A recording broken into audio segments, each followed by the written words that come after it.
Class 11th के business studies का क्या सिलेबस है 2024-25 सेशन के लिए वो हम यहाँ पर डिस्कस करेंगे। तो यहाँ पर थ्योरी जो है 80 मार्क्स का होगा और जो प्रोजेक्ट है वो 20 मार्क्स का होगा। तो जो थ्योरी एग्जामिनेशन होगा वो 3 आवर्स का होगा। तो बिजनेस स्टडीज़ जिसका कोड नंबर है 054 क्लास 11th के लिए 2024-25 के लिए जो है ये एप्लीकेबल है। तो जो टोटल यूनिट्स की बात करें तो टोटल 10 यूनिट्स आपको जो है बिजनेस स्टडीज़ में पढ़ने होंगे क्लास 11th में, जो कि 2 पार्ट में डिवाइड हैं। तो आप यहाँ पे देख सकते हैं कि part a and part b. तो पार्ट ए है फाउंडेशन ऑफ बिजनेस जहां पर 6 यूनिट्स हैं और वहीं पर पार्ट बी है फाइनेंस एंड ट्रेड जहां पर 4 यूनिट्स हैं आपको जो है पढ़ने हैं। तो पार्ट ए में फाउंडेशन ऑफ बिजनेस, इसमें आप nature and purpose of business के 18 लेक्चर्स होंगे जहां पर nature and purpose of business और फॉर्म्स ऑफ बिजनेस ऑर्गेनाइजेशन इनमें से 16 क्वेश्चन 16 मार्क्स के क्वेश्चंस पूछे जाएंगे। वहीं पर public private and global enterprises के 18 लेक्चर्स होंगे, बिजनेस सर्विस के 18 लेक्चर्स होंगे और इन दिनों यानी यूनिट 3 और यूनिट 4 से 14 मार्क्स के क्वेश्चन पूछे जाएंगे। वहीं पर 5th यूनिट है इमर्जिंग मोड ऑफ बिजनेस, इसके 10 लेक्चर्स होंगे और 6th यूनिट है social responsibility of business and business ethics, इसके 12 लेक्चर्स होंगे और इन दोनों में से 10 मार्क्स के क्वेश्चन पूछे जाएंगे। वहीं पर पार्ट बी की बात करें तो फाइनेंस एंड ट्रेड से रिलेटेड यहाँ पर यूनिट्स आपको पढ़ने हैं। तो यूनिट 7 है सोर्स ऑफ बिजनेस फाइनेंस जहाँ पर 30 लेक्चर्स होंगे और यूनिट 8 है स्मॉल बिजनेस जहाँ पर 16 लेक्चर्स होंगे। तो यूनिट 7 और यूनिट 8 इन दोनों को मिलाकर 20 मार्क्स के क्वेश्चन पूछे जाएंगे। वहीं पर यूनिट 9 है इंटरनल ट्रेड जिसके 30 लेक्चर्स होंगे और यूनिट 10 है इंटरनेशनल बिजनेस जिसके 14 लेक्चर्स होंगे। तो और इन दोनों यूनिट से मिलाकर 20 मार्क्स के क्वेश्चन पूछे जाएंगे। तो टोटल आप पार्ट ए और पार्ट बी इन दोनों को मिला के जो है टोटल 80 मार्क्स के क्वेश्चन आपसे जो है यहाँ पर पूछे जाएंगे। पार्ट ए से 40 मार्क्स का क्वेश्चन पूछा जाएगा और पार्ट बी से 40 मार्क्स का क्वेश्चन पूछा जाएगा। वहीं पर जो प्रोजेक्ट है, एक प्रोजेक्ट आपको करना होगा जहां पर 20 मार्क्स का वो प्रोजेक्ट वर्क होगा। तो थ्योरी 80 मार्क्स का और प्रोजेक्ट 20 मार्क्स का। तो यहाँ पर आप डिटेल सिलेबस देख सकते हैं। तो part A foundation of business है, तो इसमें unit 1 evolution and fundamental of business है जहां पर history of trade and commerce in India,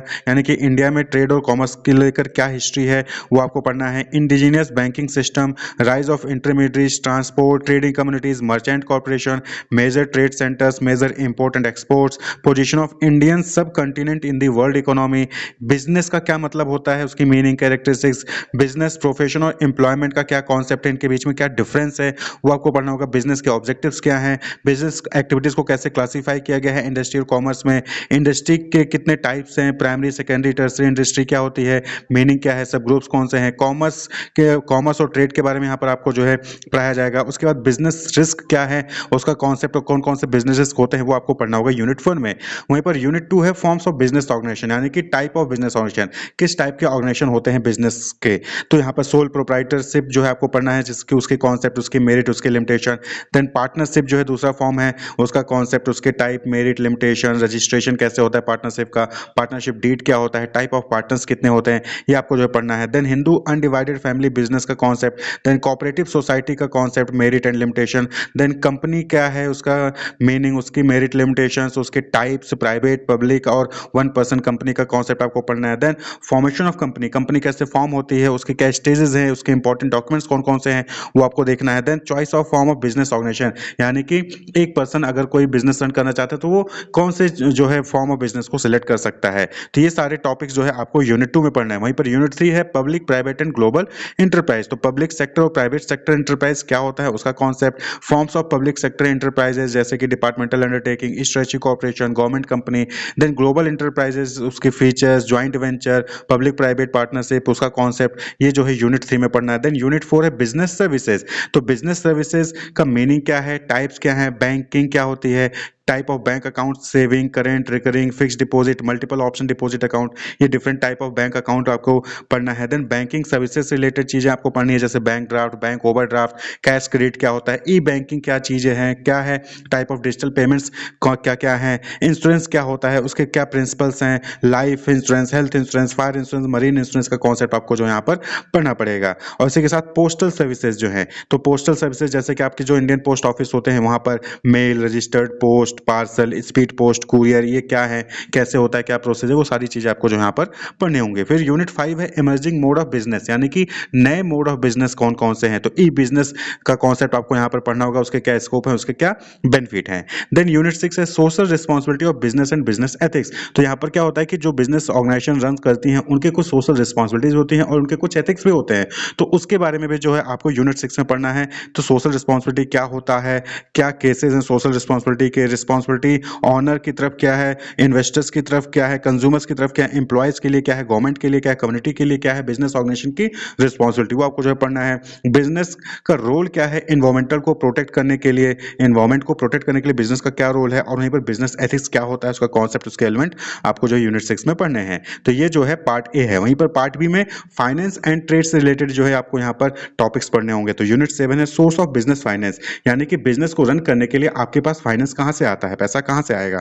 तो कॉन्सेप्ट क्या है बिजनेस फाइनेंस का, ओनर्स फंड क्या है, इक्विटी शेयर्स क्या है, प्रेफरेंस शेयर क्या है, रिटेन अर्निंग क्या होता है, वो कॉन्सेप्ट आपको यहाँ पर पढ़ना है। बोरोड फंड क्या होता है, debenture and bond, loan from financial institution, commercial bank, public deposit, trade credit, inter corporate deposit, ICD, ये कॉन्सेप्ट आपको जो पढ़ने होंगे। भाई यूनिट 8 में स्मॉल बिजनेस एंड इंटरप्राइज के बारे में आपको पढ़ना है, जैसे कि एंटरप्रेन्योरशिप डेवलपमेंट क्या कॉन्सेप्ट क्या है, नीड कैरेक्टरिस्टिक्स क्या होती हैं ईडी की, नीड क्या है, प्रोसेस क्या है एंटरप्रेन्योरशिप डेवलपमेंट का, स्टार्टअप इंडिया स्कीम क्या है, स्टार्टअप के लिए कैसे फंड्स जो है आप रेज कर सकते हैं, इंटेलेक्चुअल प्रॉपर्टी राइट क्या है और एंटरप्रेन्योरशिप कैसे रिलेटेड है, स्मॉल स्केल इंटरप्राइज क्या होते हैं, एमएसएमईडी एक्ट 2006 के अकॉर्डिंग, एमएसएमईडी यानी micro small and medium enterprise development act 2006, इसके अकॉर्डिंग स्मॉल स्केल इंटरप्राइज क्या होती हैं, रोल ऑफ स्मॉल बिजनेस क्या है इंडिया में और रूरल एरिया में खासकर क्या रोल है स्मॉल बिजनेस का, एनएसआईसी, डीआईसी यानी डिस्ट्रिक्ट इंडस्ट्रियल सेंटर, इन सब के बारे में आपको जो पढ़ना है। देन यूनिट 9 है इंटरनल ट्रेड, इंटरनल ट्रेड का क्या मतलब होता है, टाइप्स क्या है सर्विसेज के जो कि होलसेल और रिटेलर द्वारा प्रोवाइड किए जाते हैं, रिटेल ट्रेड क्या होता है, इटिनेरेंट और small scale fix shop retailers क्या होते हैं, लार्ज स्केल रिटेलर्स, जीएसटी का कॉन्सेप्ट भी जो है आपको यहाँ पर पढ़ना होगा। देन यूनिट 10 है इंटरनेशनल ट्रेड, तो यहाँ पर इंटरनेशनल ट्रेड यानी कि जब एक कंट्री दूसरी कंट्री के साथ जो है ट्रेड करती है, व्यापार करती है, तो वो कॉन्सेप्ट जो है आपको यहाँ पर पढ़ना होगा। एक्सपोर्ट ट्रेड क्या होता है, इंपोर्ट ट्रेड क्या होता है, एक्सपोर्ट यानी कि जब अपनी कंट्री किसी दूसरे कंट्री को प्रोडक्ट सेल करे, इंपोर्ट यानी कि अपनी कंट्री किसी दूसरे कंट्री से सामान मंगवा रही है अपने कंट्री में, तो उसका मीनिंग, उसका प्रोसीजर जो है यहाँ पर आपको पढ़ना है एक्सपोर्ट और इंपोर्ट का। देन डॉक्यूमेंट्स कौन कौन से इन्वॉल्व होते हैं जब भी आप एक्सपोर्ट इंपोर्ट करते हैं, तो वहाँ पर बहुत सारे डॉक्यूमेंट्स होते हैं, like letter of credit, shipping order, shipping bill, mate receipt, indent, तो ये डॉक्यूमेंट्स के बारे में आपको पढ़ना है। World trade organisation, all over world में जो डिफरेंट ट्रेड हो रहे हैं कंट्रीज के बीच में, उनको जो है वर्ल्ड ट्रेड ऑर्गेनाइजेशन जो है वो कोऑपरेट करती है, उनको जो है गवर्न करती है, तो उसका डब्ल्यूटीओ के बारे में यहाँ पर जो है आपको इन्फॉर्मेशन दी जाएगी, पढ़ाया जाएगा टॉपिक। तो टोटल 10 यूनिट्स आपको जो है बिजनेस स्टडीज क्लास 11th में पढ़ने हैं, जिसमें कि पार्ट ए में 6 है, पार्ट बी में 4 यूनिट हैं, और हर पार्ट से, पार्ट ए से भी 40 मार्क्स के क्वेश्चन और पार्ट बी से 40 मार्क्स के क्वेश्चन जो है पूछे जाएंगे, और वहीं पर प्रोजेक्ट वर्क जो है आपका होगा जो कि 20 मार्क्स का होगा। क्लियर। तो ये जो है कंप्लीट सिलेबस है क्लास 11th का। तो यहाँ पर आप देख सकते हैं कि पेपर, क्वेश्चन पेपर का डिजाइन कैसा होगा। तो मतलब कि यहाँ पर ये बताया गया है कि किस टाइप के क्वेश्चंस पूछे जाएंगे। तो जो डायरेक्ट क्वेश्चन होते हैं, जैसे कि आपसे पूछ लिया गया कि सोल प्रोप्राइटरशिप क्या होता है, सोल प्रोप्राइटरशिप के मेरिट बताइए, कंपनी कैसे फॉर्म होती है, कंपनी का जो है रजिस्ट्रेशन प्रोसेस क्या है। तो इस तरीके से जो डायरेक्ट क्वेश्चन होते हैं, जो मेमोरी बेस्ड क्वेश्चन होते हैं, उससे रिलेटेड जो है 44 मार्क्स के क्वेश्चन पूछे जाएंगे। क्लियर। यानी कि जो पार्ट ए और पार्ट बी दोनों को मिलाकर 44 मार्क्स के क्वेश्चन ऐसे होंगे जो डायरेक्ट क्वेश्चन होंगे, जो अगर आपने याद किया है आप जाके आंसर लिख सकते हैं। वहीं पर क्वेश्चन पेपर में 19 मार्क्स के क्वेश्चन इस तरीके से होंगे जो कि अप्लाइंग नेचर के होंगे, यानी कि आपने जो सीखा है बिजनेस स्टडीज सब्जेक्ट पढ़कर, आपने जो नॉलेज गेन की है उसका यूज करके आपको जो है क्वेश्चन को सॉल्व करना होगा, अप्लाइंग नेचर। और इसी तरीके से 17 मार्क्स का क्वेश्चन जो है एनालिसिस, इवैल्यूएटिंग और क्रिएटिंग नेचर का होगा, जहां पे फिर से आपको अपनी नॉलेज का यूज करके बिजनेस स्ट्रेटजीज के जो डिफरेंट कॉन्सेप्ट हैं उनका यूज करके जो है आपको क्वेश्चन को सॉल्व करना होगा। तो डायरेक्ट क्वेश्चन 44 मार्क्स के होंगे, बाकी सब आपके जो है अप्लाइंग नेचर के होंगे, एप्लीकेशन बेस्ड होंगे, 19 मार्क्स के और 17 मार्क्स के। तो टोटल 80 मार्क्स का जो है थ्योरी एग्जामिनेशन कंडक्ट कराया जाएगा। तो ये जो है टोटल बिजनेस हिस्ट्री का कंप्लीट सिलेबस है क्लास 11th 2024-25 सेशन के लिए। Wish you all the best, keep watching.